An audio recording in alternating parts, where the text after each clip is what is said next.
교수님, 환자들 중에는요, 혹시 아주 건강했는데 완경이 오고 나서 몸에 갑자기 문제가 생기는 분들도 혹시 계신가요? 네, 뭐 굉장히 많으신데요. 제가 기억나신 분 중에 한 분이 무용을 전공하신 교수님이세요. 지금도 현역에 계신 분이시고 현대무용을 네. 전공하셔서 굉장히 지금도 후학 양성에 열정적이신 분이 계십니다. 네. 이분이 딱 51세, 우리나라 평균 나이가 50세 전후인데 그때 네. 이제 완경이 온 겁니다.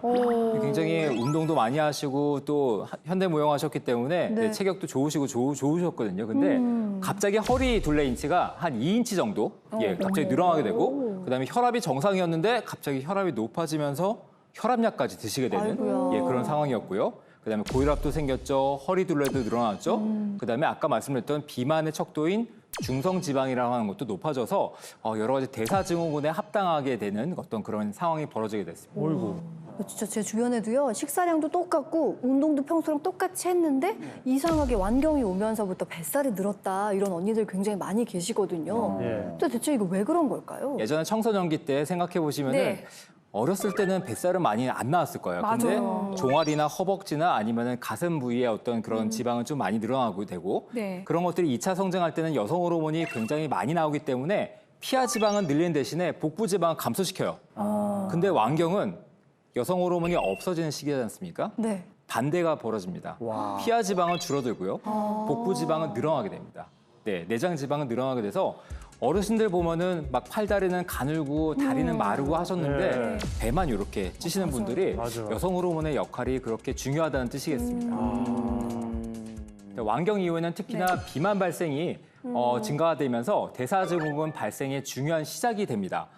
비만부터 시작해서 혈당이 올라가고요. 이 나쁜 쪽으로 이제 사이클이 시작되는데 뱃살이 많아져가지고 비만이 되면은 혈압이 올라갈 수도 있고요. 당뇨가 올라갈 수도 있고요. 네. 그다음에 복부 지방이 늘어나면서 중성 지방이 올라갈 수도 있고요. 여러 가지 나쁜 쪽으로 이어지기 때문에 이 비만이 굉장히 중요한 어떤 시작점이 될 수 있습니다.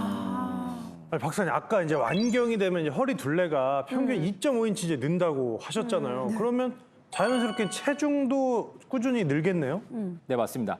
아무것도 안 하신 상태에서는요, 완경 이후에는 일반적으로 가만히 계셔도 1년에 500g에서 600g의 정도의 체중이 증가된다고 알려져 있습니다. 근데 진짜 왜? 실제로는 그거보다 훨씬 더 크겠죠. 네.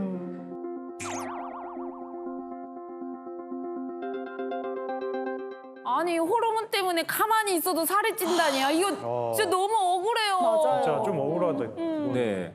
사실 아직은 억울하기 굉장히 힘든데요. 제가 왜 그런지 이유를 좀 설명드리겠습니다. 네. 그 아까 제가 말씀드린 대로 완경한 다음엔 체중이 는다고 말씀드렸고요. 네. 그다음에 복부 지방도 는다고 말씀드렸는데 이때 쌓여있는 지방에서는요. 나쁜 물질들이, 염증을 조장하는 물질들이 굉장히 많이 나오게 됩니다.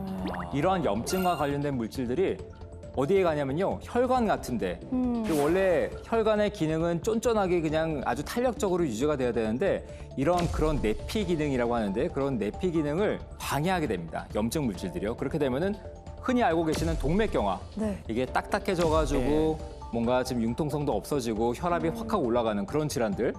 혈압이 계속 올라가다 보면은 그 혈관에 어떤 상처도 많이 쉽게 발생되기 때문에 거기에 또 고지혈증도 쌓이게 되고 혈관에 상처가 일으키게 되면은 뇌졸중, 그다음에 심근경색 같은 것들의 원인이 될 수가 있습니다. 박사님, 실제로 여성 호르몬이 혈관 건강에 직접적인 영향을 주기도 하는 건가요? 네, 맞습니다. 여성 호르몬인 에스트로겐은 혈액을 떠다니며 좋은 콜레스테롤을 증가시키고요. 혈관에 나쁜 영향을 미치는 나쁜 콜레스테롤이랑 중성지방은 감소시키는 역할을 합니다. 그리고 혈관벽을 열심히 이완시키면서 혈액순환도 잘 되게끔 그렇게 도와주는 역할을 합니다. 아, 그러니까 이 정도면은 여성 호르몬은 혈관 건강에 뭔가 방패막 같은 거네요. 네, 맞습니다. 제가 항상 환자분들한테 설명드리는 거는요. 여성 호르몬은 혈관뿐만 아니라 여성의 몸을 다양한 질병으로부터 지켜주는 보호막 같은 역할을 한다라고 제가 설명을 드리고 있습니다. 자, 여러분, 그 쓰리고라고 혹시 들어보신 적 있으세요? 아이고, 잘 압니다. 예.